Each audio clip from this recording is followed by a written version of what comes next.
दोस्तों आज की वीडियो में जो हम लोग चैप्टर पढ़ेंगे उस चैप्टर से आज तक चाहे जितनी भी परीक्षाएं हुई हैं उसमें से 2 नंबर या 3 नंबर का प्रश्न हर बार पूछा गया है। तो यह जो वीडियो है आपके लिए बहुत ही इम्पोर्टेंट और बहुत ही महत्वपूर्ण है। वीडियो को लास्ट तक देखिएगा और इसे छोड़ करके मत जाइएगा। तो स्वागत है आपका या आपके चैनल सक्सेना सीपी क्लासेस में।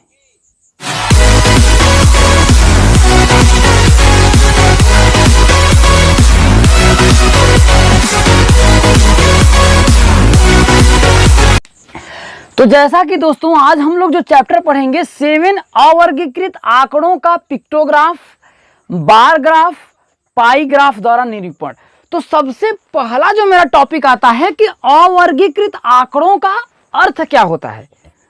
अवर्गीकृत आंकड़ों का अर्थ क्या होता है? तो देखिए, वह आंकड़ा, ऐसा आंकड़ा जिनको देख करके ऐसा आंकड़ा जिनको देख करके उनसे सीधे कोई निष्कर्ष प्राप्त नहीं किया जा सकता है, या जिस रूप में आंकड़े एकत्र किए जाते हैं वो अव्यवस्थित होते हैं, ऐसे आंकड़े अपरिष्कृत या फिर अवर्गीकृत आंकड़े कहलाते हैं। इसका मतलब ये है कि जैसे मान लीजिए कि आपके इस बातों को समझने के लिए मैं आपको मान लेता हूं कि आपके परीक्षा में कुछ एग्जाम हुए। मान लेते हैं 50 बच्चों ने एग्जाम दिया या फिर 10 बच्चों ने या 30 बच्चों ने एग्जाम दिया और पूर्णांक आपका मैथ्स का एग्जाम दिया, और इसमें से हर एक बच्चों ने 50 नंबर का क्वेश्चन था। अब मान लेते हैं कि 50 बच्चों ने एग्जाम दिया। अब समझने की कोशिश करिएगा। तो उनके कुछ प्राप्तांक थे। मान लेते हैं कोई आपका एक 10 पाया, एक 15 पाया, एक 20 पाया, एक फिर 15 पाया, फिर एक 20 पाया, एक 25 पाया, एक 45 पाया, एक 18 पाया, फिर एक 30 पाया, ऐसे ही एक 25 पाया, एक 45 पाया, फिर एक 49 पाया, एक 48 पाया, एक 23 पाया, फिर एक 25 पाया। ऐसे ही कुछ लोगों ने, मान लेते हैं ऐसे इतने विद्यार्थियों थे। अब अगर हमसे ये पूछा जाए, अगर पासिंग मार्क्स 17 था, क्या यदि पासिंग मार्क कितना था आपका 17 था, तो हम पूछे कितने बच्चे उत्तीर्ण हुए, तो आप इसका जो आंसर बहुत ही सरलता से आप नहीं दे सकते हैं। गिनेंगे इसमें से, अब देखिए जैसे 1 2, अब ऐसे आप गिनेंगे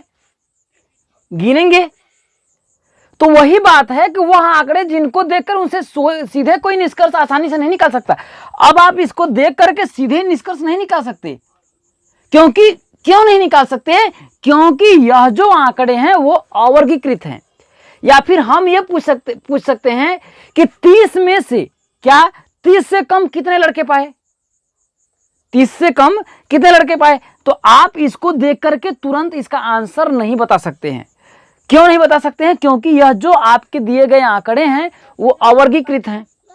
अगर हमको बनाना, वर्गीकृत करना हो, तो हम लोग देखेंगे कि देखिए 0 से 10 नंबर के बीच में कितने लड़के हैं, हम बनाएंगे। देखिए 10 एक ये हैं और 0 से 10 के बीच में, ठीक है, तो एक भी लड़के नहीं है, 0 है।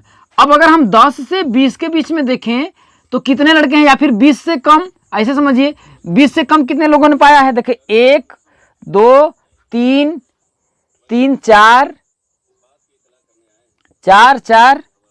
लोगों ने पाया है।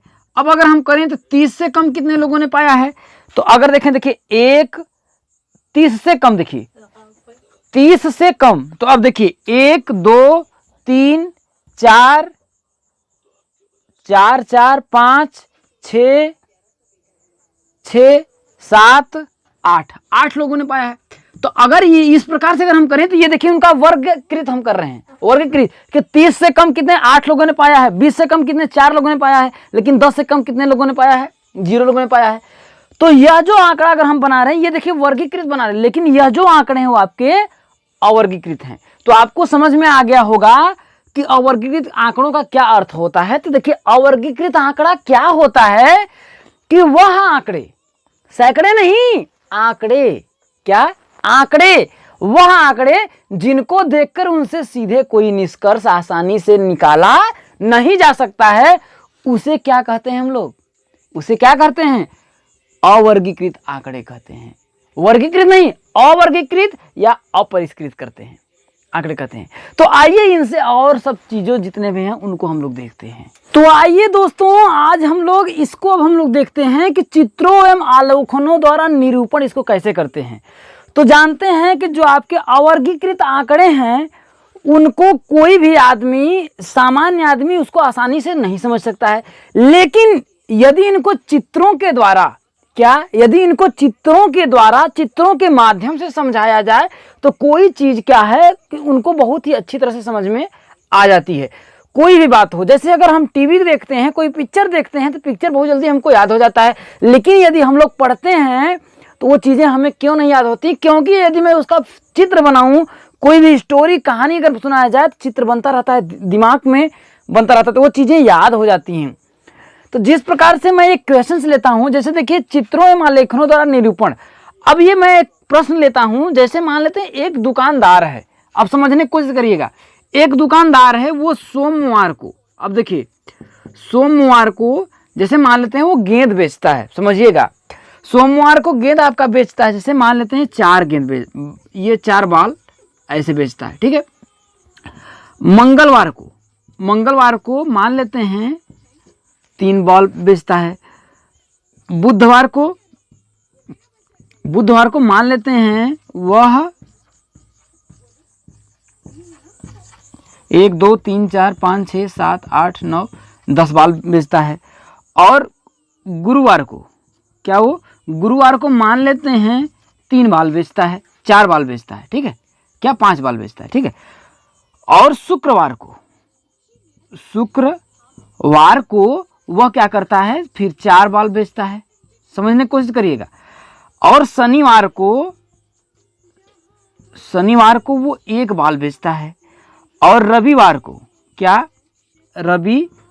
को वह मान लेते हैं वो 6 बाल बेचता है, मान लेते हैं 7 बाल बेचता है। तो ये आपका आंकड़ा दिया गया है, मान लीजिए। अब देखिए, अब इनको मैंने इस प्रकार से प्रदर्शित कर दिया है।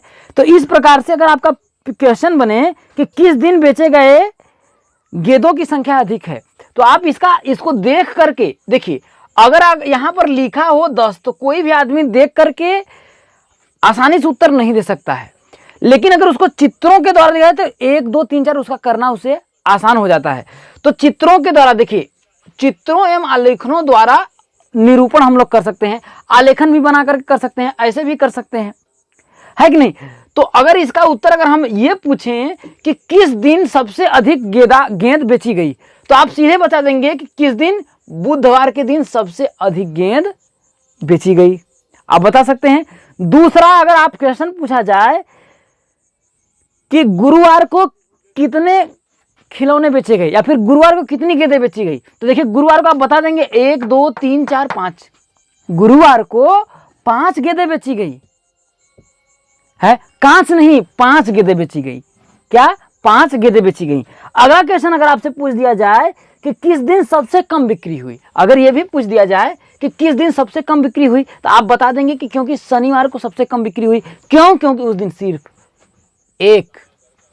सिर्फ 1 गेंद की बिक्री हुई। और अगर क्वेश्चन पूछा जाए कि यदि 1 गेंद की कीमत 10 रुपए हो, क्या यदि 1 गेंद की कीमत अगर 10 रुपए हो, तो बताइए कि मंगलवार को या सोमवार को, मान लेते हैं सोमवार को, यदि 1 गेंद की कीमत अगर 10 रुपए हो तो सोमवार को कितने रुपए की गेंद बिक्री हुई। तो अगर 1 गेंद की कीमत अगर 10 रुपए हो तो 10 20 30 40 हम लोग कर सकते हैं, 40 रुपए। तो इस प्रकार से आंकड़ों को हम लोग इस प्रकार से निरूपित कर सकते हैं। अब देखिए, अगर हम ये बोलें कि जो आपका आंकड़ा दिया हो, अगर उस देखिए आंकड़ों का हम इस प्रकार से निरूपण ही किए हैं भाई, उसका मैंने चित्र बना दिया है। लेकिन अगर इस पे देखिए कि आंकड़ों का चित्रों में आलेखन और प्रस्तुतिकरण का लाभ क्या होता है, तो इसके लाभ देखिए कई लाभ हैं। कुछ लाभ को हम आपको दिखा देते हैं, जैसे आंकड़ों को आकर्षक एवं प्रभावयुक्त बनाना। अगर आंकड़े हैं उनको अगर मैं चित्रों के द्वारा या फिर आलेखनों के द्वारा अगर उसका हम क्या करें, प्रस्तुतिकरण करें, तो उसको आकर्षक और क्या कर सकते हैं, प्रभाव युक्त बना सकते हैं। दूसरा चीज, आंकड़ों का सरल एवं रोचक बनाना। आंकड़ों को क्या होता है, चित्रों में आलेखनों के द्वारा उसको क्या होता है कि आकर्षक और सरल बनाया जा सकता है। तीसरा चीज, स्पष्ट सूचना देने में सक्षम, कि आंकड़ों के द्वारा या फिर चित्रों के द्वारा कोई भी सूचना यहां से देखिए स्पष्ट रूप से हो जा रही है कि अगर मैं बोलूं सोमवार को कितनी बॉल बेची गई, तो 1 2 3 4 बॉल बेची गई तो है। और समय एवं श्रम की बचत, तो इससे क्या होता है कि आंकड़ों को समझने में कोई देरी नहीं होती है तुरंत। जैसे अगर मैं बोलूं, देखिए आंकड़ों को वर्गीकृत अगर कर दिया गया, तो अगर हम बोलें कि सबसे ज्यादा किस दिन बॉल बेची गई, तो आप बुधवार तुरंत देख करके बता देंगे कि बुधवार को सबसे ज्यादा बॉल बेची। लेकिन अगर ये अवर्गीकृत रहते तो इनका आंसर देने में थोड़ा हमें कठिनाई होती। अगला चीज, विषय ज्ञान की आवश्यकता नहीं, कोई भी आदमी हो सिंपल तरीके से अगर इसको देख करके भी बता सकता है कि सबसे ज्यादा, आंख मूंदेगा भी तब पर भी बता सकता है कि इसमें ज्यादा वो चीजें दिख रही हैं तो यही इसी दिन सबसे ज्यादा बॉल बेची गई होंगी। और सबसे ज्यादा अगर मतलब ज्यादा पैसे की गेंद किस दिन बेची गई होंगी, तो आप बता सकते हैं कि बुधवार को। तो इसलिए किसी ज्यादा नॉलेज की जरूरत नहीं पड़ती है।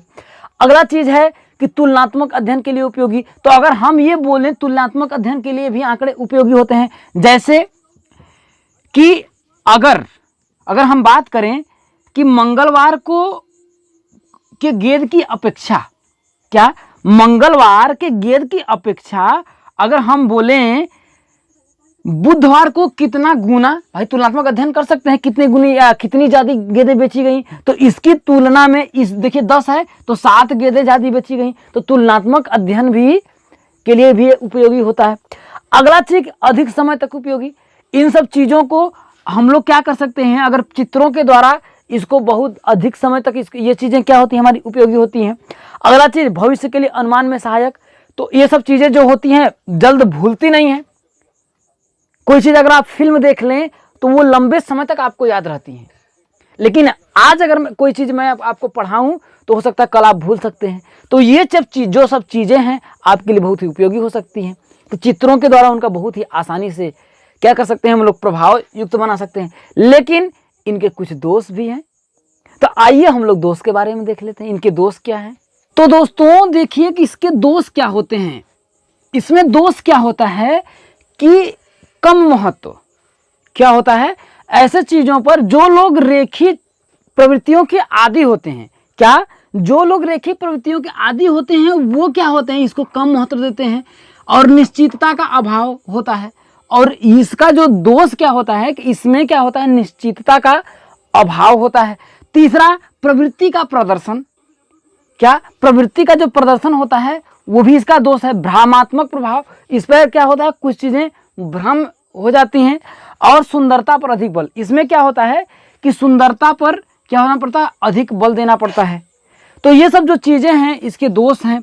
इन सब चीजों को हम आपको क्लियर नहीं बता रहे हैं कि अच्छी तरह से इसको एक्सप्लेन नहीं कर रहे हैं। क्यों? क्योंकि ये सब चीजें आपकी परीक्षाओं में उतनी नहीं ज्यादा पूछी जाती हैं। जो पूछी जाती हैं वो चीजें हम आपको बता दिए, जैसे अवर्गीकृत आंकड़े क्या होते हैं, वर्गीकृत आंकड़े क्या होते हैं।